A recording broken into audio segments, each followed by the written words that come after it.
Hey everyone, welcome back to Garnock Reviews, and today we're checking out a 2015 Fairline Targa 48. This was on display at the Palm Beach Boat Show and is up for sale with my good friends at Luke Brown Yachts, and at the time of the boat show she was up for sale for $549,000. This is a yacht that can be enjoyed all year round thanks to that retractable roof, which is kind of like a car sunroof. That way you decide if you want the warm or cold air, and it's got air conditioning throughout. You've got a hydraulically operated bathing platform, but you also have a tender garage under here. Ideal for something like a Williams jet tender, and that way you don't have to worry about towing it, but you've got easy access whenever you want it. This boat measures in at approximately 48 feet in length. She's got a beam of just over 14 feet. It's a very stable boat, but I love the fact that there's handholds everywhere you go on here. You've got a large sunpad on the aft cockpit. And then as I make my way around to the bow, you'll see that there's easy handhold up overhead as well as that guardrail on the outside. You've got windows that drop down so as you can communicate with MD at the helm. And then we've got a large sun pad on the bow as well. And this one does have an electric windlass, and you can operate the windlass here at the bow, but you can also operate it at the helm. And then you've got the hatch leading into the forward cabin, which I'll show you in a second. Got speakers mounted just in front of those windows, and then as I make my way aft again, you get a better view of that retractable sunroof and just how large it is. But you've also got a low air draft, so if you want to consider doing something like the Great Loop, this is an ideal boat to consider because you don't have any height restrictions to worry about. And then as I make my way back inside, you see how we've got all that shade and protection because it's currently in a closed state. And then on the port side, you've got a seating area for your family and friends to join you. You've got a nice little cockpit table here as well for your drinks and refreshment. Storage underneath those seats. There's good headroom in here, nothing to worry about with that side of things. And then on the starboard side is where you're going to find an outdoor grilling station. So you've got an electric grill out here, you've got refrigeration underneath. And then you've got two storage boxes, which is kind of like coolers, as well as drinks holders. You can fill those up with ice if you wanted to.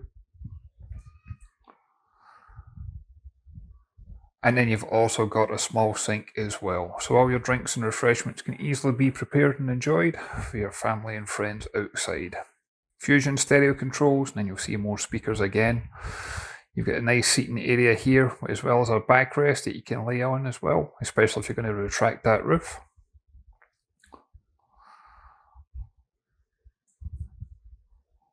I like the fact that this one's got the option where you can open it in stages, because some of the other boats I've been on, it's an all or nothing, but this one's not like that. You get the helm located to starboard. And you've got plenty of visibility when it comes to doing your close quarter manoeuvring, but this boat's a really easy boat to manoeuvre because it's got joystick controls, it's got those IPS drives, you get a Garmin multifunction display. That's going to include the 48-mile radar, it's got AIS, Garmin VHF, you got your full engine instrumentation, you got autopilot, and then you've got your compass up here. You've got your steering angle indicator, and as I mentioned, this is all air conditioned too. As I make my way down, you can see that there's a small blind here, and that way you can close that if you wanted to, and that way you've still got fresh air coming in. But I was really impressed with how much room you have down here. As soon as you get to the bottom of the steps, you've got like a small saloon and galley area with that TV mounted on the bulkhead. Plenty of storage over there. The L-shaped seating's got a cockpit table, and that table you can fold out, and that was a larger table, but you can also drop down and convert this into a double berth. And there's a guest head compartment you can access from the forward cabin or from here. You're going to find that there's a toilet and a sink. You got opening portholes for ventilation, you get storage behind those mirrors, and then you get the full height shower. And then for that galley, you get your 2-burner electric stovetop, you get your microwave convection oven, you got fridge, freezer, you got the sink, and plenty of storage. And it's got a clever design on the forward guest cabin because as you see it's 2 single berths, but you can pull those together and make a larger island berth. You've got plenty of storage compartments all the way around. That hatch overhead, opening portholes to the side.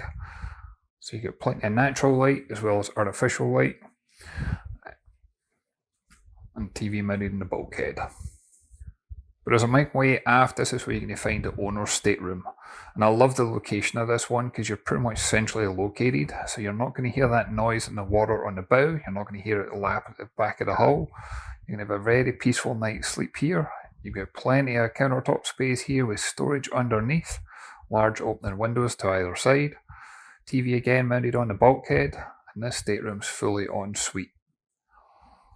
Much like the other heads compartment, you've got the sink and the toilet to one side. The toilet's underneath this compartment here.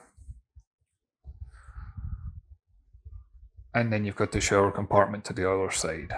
And it's probably a good time to point out this one's got 116 gallons freshwater capacity, 356 gallons of fuel and 123 gallons of holding tank capacity. The engines give it a cruising speed of around 20 knots, maximum speed close on 30.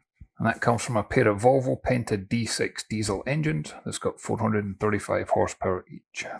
Those engines have got just around 700 hours on the clock, making this an option well worth serious consideration. I'd like to thank my friends at Luke Brown Yachts for the opportunity to come on board, check this one out. I'll leave a link to the Yacht World listing in the description. But as always, I'd love to hear your thoughts and comments. If you can leave a comment down below, and I look forward to catching you on the next one. Thanks everyone.